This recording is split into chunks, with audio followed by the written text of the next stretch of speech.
Some of you have been around. I think I was in the 8-week program. I started on April 20th, I believe. So it's like 14, 15 weeks, something to that effect. When I came home on April 15th from being encouraged from my wife to go out with a couple of my buddies, I came home to my wife and my teenage daughter's gone, and was pretty blown away by that. Didn't see it coming. There was no conversation. But there was this, and I'm going to read it to you guys, and then I'm going to tell you what's happened in that time. Hang in there with me, because I haven't read this for a while, and it's not easy to read. And you're going to get to see behind the scenes of the man I used to be and the impacts it had. And then I'm going to tell you what happened. Dear Eric, I'm sure you've realized at this moment that we left. I struggled with whether I should leave a note or attempt to have a conversation in person. I knew if I told you that I was done, you would have immediately kicked me out, as you so often threatened. So I waited until I had arrangements made. I found a place to stay in the school district for me and the girls. We're not far away, and I'm in no way going to prevent you from interacting with them. They're welcome to talk to you, visit you, stay with you as much as they want, any holidays, etc. They're old enough to decide what they want to do. They're our children, and they should have good relationships with both of us. As you know, we've been struggling for a while, and I've been unsure of what I really wanted. I wanted to be loved, cherished, and appreciated. I know that you love me, but that's not what comes out of you. For years, you had me convinced that I'm damaged goods and the root of all our problems and struggles. You've made that abundantly clear again and again. But recently, my eyes have been opened, and I now know that I'm struggling because of how you have treated me for over 19 years. Some issues I've brought into the marriage with me, as we all do, and not all our issues and struggles are your fault. We share that. No one on earth deserves to be spoken to or treated the way that you treat me. As I've said to you more than once throughout our marriage, no one has ever spoken to me worse than you do. The shocking part is that you believe it is deserved and necessary. Recently, when I watched your interaction with the dog chewing on the crate, it's a crate that I built for the dog. And then towards Elizabeth, that's my daughter, when she was crying, and she said she was worried that you would hurt the dog. You were mad at her that she wasn't crying over what the dog did to you by chewing the crate. It had to be about you. It always has to be about you. When I was sitting in the school auditorium and you were berating me in public, swearing and putting me down over a mistake with tickets, it was abundantly clear that you did not value me as a human being. No one deserves that.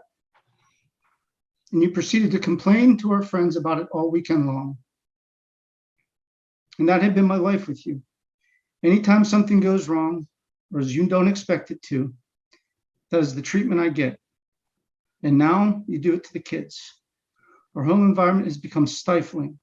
No one is thriving. No one is happy. Everyone is stressed and uncomfortable. But you put the kids down when they interact with you like I do. You actually tell them it's a bad thing to act like their mother. I wish you could see that your behavior has required us to modify how we talk, interact, and exist on a daily basis. You treat us disrespectfully on a regular basis and then demand we respect you. There's always an issue, always a thing. I know you don't see it. I hope and pray you take the time to truly consider this. Most pockets of your life have people modifying their words and behaviors as a result of how you interact with them. This is with your family, intermediate and extended, and your work. You tell me I can't blame you for your reaction to me. I can.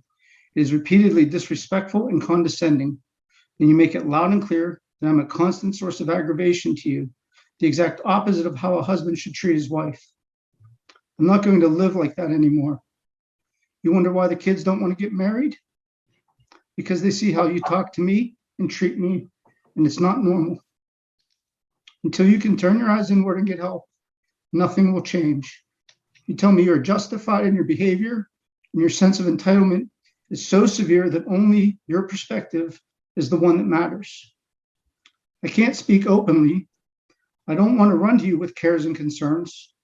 I want to avoid you because you've repeatedly hurt me and show signs of no change. The girls are both struggling with self-esteem and emotional issues because of this unhealthy environment and are pleading for a safe place where they can heal and feel accepted and cherished. You can blame me all you want. Yes, I've lied to you, hidden things from you, not communicated with you. This is also sinful and not proper.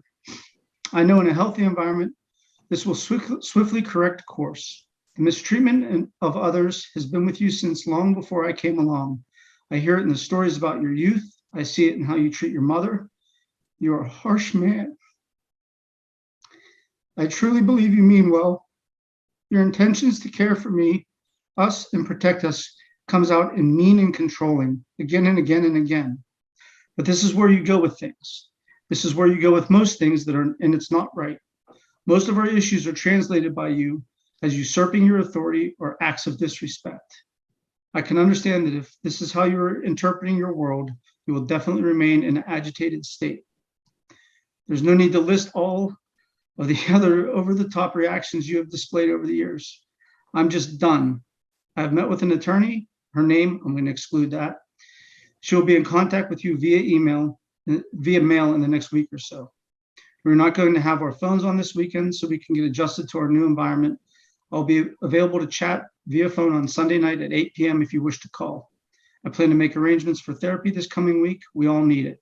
This week's tirade about me neglecting to communicate the girls' ride home from skating is a perfect example of what you are unable to see. I'm sick of it. Always a tirade, always something.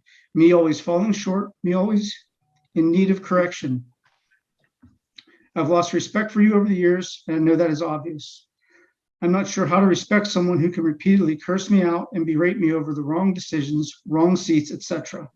Anything, no matter what the issue is at hand, no matter how small or large, it is always more important than how you treat others. I'm glad you're working on swearing less. I'm glad you see some of the issues have crippled our relationship. It's just not enough, and frankly, it is too late. I'll always love you. You always have a special place in my heart. We will continue to parent together and be involved with the girls together, just not under the same roof. I've taken a variety of things from the house to help us get started. We can sort the remaining things out later. We are safe. We will not be in church on Sunday, and we have opted to Zoom for a little while until the situation is less fresh. The girls both approached me separately about their feelings and struggles, and of course, when they verbalized how bad things are, it was time for a change. Megan. That was Easter weekend, guys. And there's nothing in there that's not true. And I didn't see it. And I didn't see the hurt. And the week later, after that letter, this came in the mail. I said, keep this next to me. These are divorce papers. I got into this program, I think, on the 20th. Let me back up. That night was a long night. My cousin, who's my best male friend, came over and spent the night with me. The Lord touched me that morning on the April 16th in a deep, deep way in my soul, and touched hurts that started in my childhood and gave me correction and healing. And I found this program within a few days, and I dove into the inner work.